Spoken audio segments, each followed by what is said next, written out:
గీత కార్మికులు తరతరాలుగా తమ వృత్తిని నమ్ముకొని జీవిస్తున్నారు. కళ్ళు గీసే క్రమంలో వారు తరచుగా ప్రమాదాలకు గురై ప్రాణాలు పోగొట్టుకుంటున్నారు లేదా శాశ్వతంగా వికలాంగులు అవుతున్నారు. అటువంటి పరిస్థితుల్లో వారి కుటుంబం మొత్తం ఆర్థిక ఇబ్బందుల్లోకి నెట్టబడుతున్నారు. అయితే ఈ మధ్య కొత్త సాంకేతికతతో గీత కార్మికుల ప్రాణాలు కాపాడే ఒక పరికరం ఐఐటి హైదరాబాద్ వారు తయారు చేశారు. ప్రభుత్వం ఈ పరికరాన్ని పరిశీలించి రాష్ట్ర వ్యాప్తంగా ఉన్న కళ్ళు గీత కార్మికులకి అందజేయాలని నిర్ణయించింది. ఈ కిట్ యొక్క డెమో ఈ మధ్యనే అధికారులు కళ్ళు గీత కార్మికుల సమక్షంలో ముఖ్యమంత్రి గారి సమక్షంలో పరిశీలించారు. ప్రభుత్వం కొత్తగా ముదిరాజ్, యాదవ, కుర్మ, మున్నూరు కాపు, పద్మశాలి, పెరిక, లింగాయత్, మేరా, గంగపుత్ర కులాలకు 8 కార్పొరేషన్లని ఏర్పాటు చేసింది. ఆర్థికంగా వెనుకబడిన కులాలు సంక్షేమం కోసం ఒక వెల్ఫేర్ బోర్డుని ఏర్పాటు చేసింది.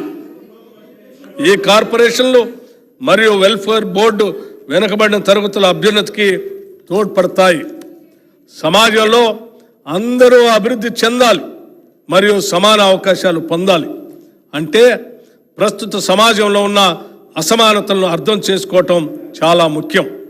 అంతేకాకుండా కుల గణన ద్వారా ఒక మంచి మార్పు సమానత్వం వైపు తీసుకొని రావచ్చని మా పార్టీ నాయకులు శ్రీ రాహుల్ గాంధీ గారు తెలంగాణలో ప్రచారం చేస్తున్నప్పుడు అన్నారు.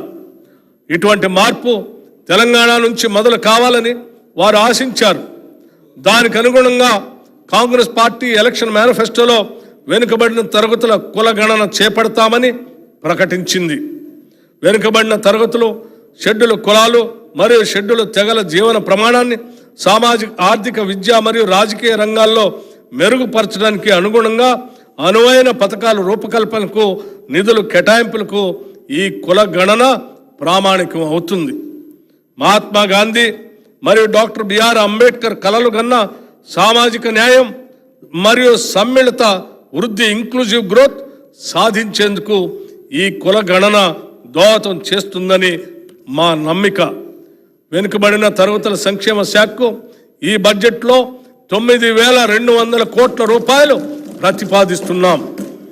వైద్య ఆరోగ్యం, ప్రస్తుత ప్రభుత్వ వైద్య వ్యవస్థ ప్రజా అవసరాలకు ఏమాత్రం సరిపోవటం లేదు. పైపెచ్చు ఈ రంగం చాలా నిర్లక్ష్యానికి గురైంది.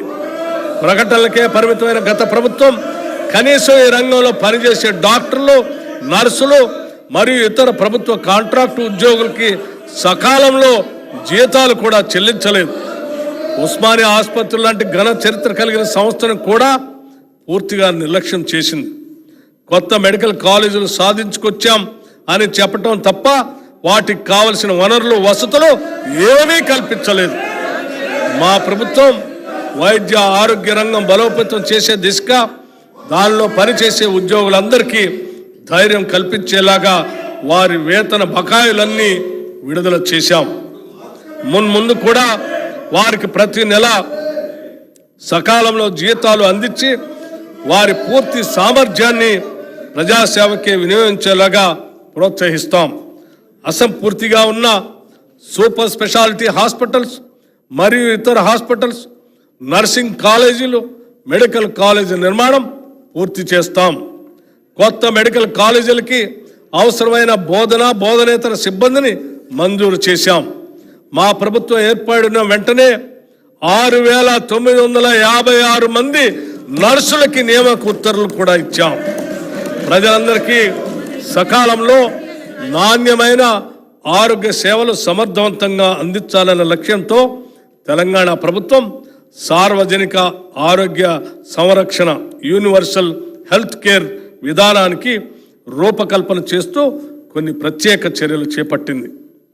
ప్రజల ఆరోగ్య సంరక్షణ దిశగా అడుగులు వేస్తూ గతంలో కాంగ్రెస్ ప్రభుత్వం ప్రవేశపెట్టిన రాజీవ్ ఆరోగ్యశ్రీ పథకాన్ని మరింత పటిష్టపరిచాం. మా ప్రభుత్వం ఏర్పడగానే గతంలో ఉన్న 5 లక్షల కవరేజ్ పరిధిని 10 లక్షల రూపాయలకు పెంచాం. అంతేకాకుండా ప్రస్తుతం ఆరోగ్యశ్రీలో ఉన్న 1,672 చికిత్సల్లో 1,375 చికిత్సలకు ప్యాకేజీ ధరలను సగటున 20% పెంచాం.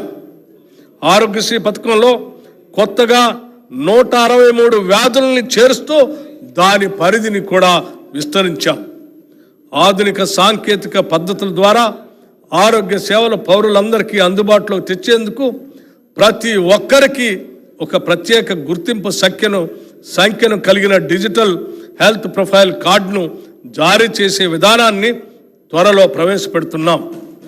ప్రభుత్వం ప్రారంభించే ఈ కొత్త డిజిటల్ పద్ధతి వల్ల చెల్లాచెదురుగా అనేక చోట్ల ఉన్న పౌరుని ఆరోగ్య సంబంధ సమాచారం ఒకే చోట లభ్యం అవుతుంది.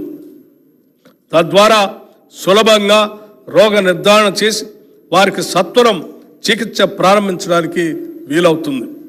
అంతేకాక దశల వారీగా దంత, నేత్ర, చెవి, ముక్కు, గొంతు మరియు మానసిక ఆరోగ్య సంరక్షణ వాటికి సంబంధించిన పరీక్షలు ప్రజలకు అందుబాటులోకి తీసుకొస్తాం. వైద్య మరియు ఆరోగ్య శాఖకు ఈ బడ్జెట్లో 11,468 కోట్ల రూపాయలు ప్రతిపాదిస్తున్నాం. విద్యుత్ రంగం, వ్యవసాయ, పారిశ్రామిక రంగాల్లోని వినియోగదారులతో పాటు అన్ని వర్గాల వినియోగదారులకి నాణ్యమైన విద్యుత్తుని నిరంతరాయంగా అందించాలన్నదే మా ప్రభుత్వ ప్రధాన ధ్యేయం. గత ప్రభుత్వ ఆర్థిక క్రమశిక్షణ రాహిత్యానికి బలైన విద్యుత్ సంస్థలను గాడిలో పెడుతూ తీవ్ర వేసవి కాలంలో కూడా రోజుకి 24 గంటలు నిరంతరాయంగా విద్యుత్తుని అందించాం. విద్యుత్ సరఫరా విషయంలో ప్రజలను తప్పుదోవ పట్టించడానికి ప్రతిపక్షాలు ఎంత ప్రయత్నించినా ప్రజలు వాస్తవాలు గ్రహించారు. శరవేగంగా పెరుగుతున్న రాష్ట్ర విద్యుత్ డిమాండ్ను దృష్టిలో పెట్టుకొని ట్రాన్స్మిషన్ నష్టాలు తగ్గించి నెట్వర్క్ బలోపేతం చేయడంలో భాగంగా ఈ ఆర్థిక సంవత్సరంలో 11 కొత్త ఎక్స్ట్రా హైటెన్షన్ సబ్స్టేషన్ల నిర్మాణం మరియు 31 ఎక్స్ట్రా హై వోల్టేజ్ పవర్ ట్రాన్స్ఫార్మర్ల సామర్థ్య పెంపు కోసం 3,017 కోట్ల రూపాయల పెట్టుబడులతో ప్రణాళికలు సిద్ధం చేయటం జరిగింది. రాష్ట్రంలో భౌగోళిక అనుకూలతలు గల ప్రదేశాల్లో స్టోరేజ్ ప్లాంట్